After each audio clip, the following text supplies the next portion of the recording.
Good morning, Crammers. My name is Kyndall, and I'm here to give you your daily cup of Cramm. So if you tuned in yesterday, you heard that there was some major debating going on about what was going to happen with the impeachment trial for President Trump. Well, the results are in, and here are the highlights. President Trump has been impeached.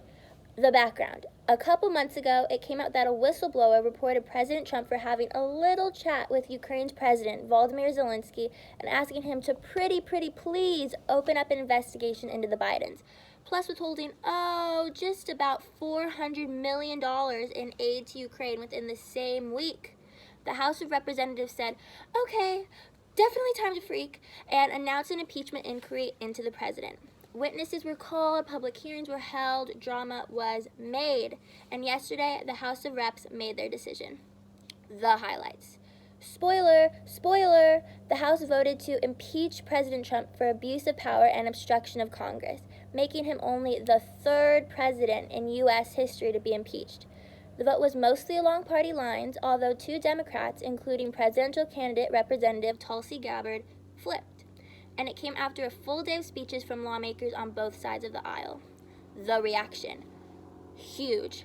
In case you weren't paying attention, this is historic.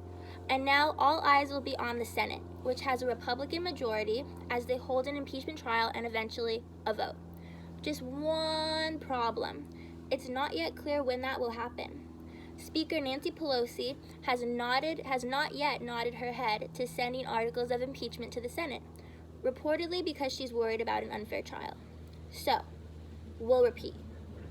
Trump is the third U.S. president to be impeached. To be determined on what comes next.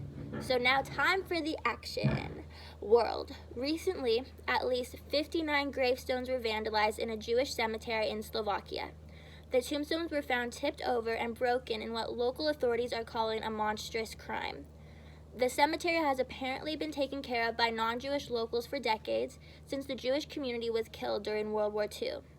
This comes after Jewish gravestones were also vandalized in France earlier this week. In other news, Uber is reportedly coughing up $4.4 million to settle a federal investigation into charges it created a culture of sexual harassment. And meanwhile, Instagram and Facebook are banning the promo of vaping and guns on all platforms. Health. The Trump team is looking to Canada. Reminder, it's no secret that drug prices in the U.S. are not exactly at their lowest. Understatement of the century.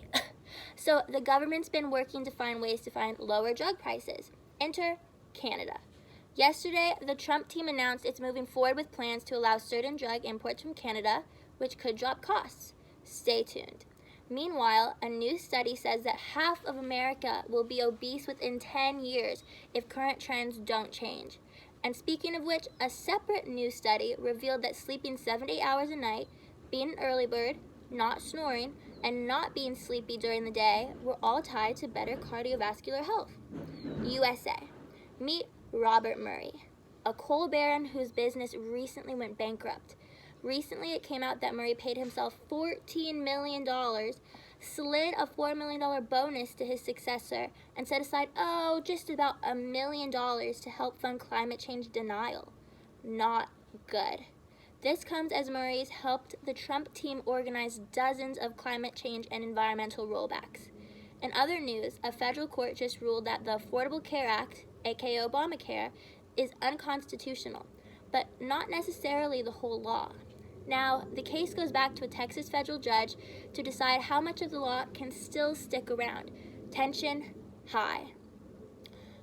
Now, time for what you need to know. $2,500 is how much you can pay this business per movie to let you watch first-run movies at home. What a deal. Say what? It stinks. A German woman on why she posted warning signs on a nearby cheese shop. Cheese up a little.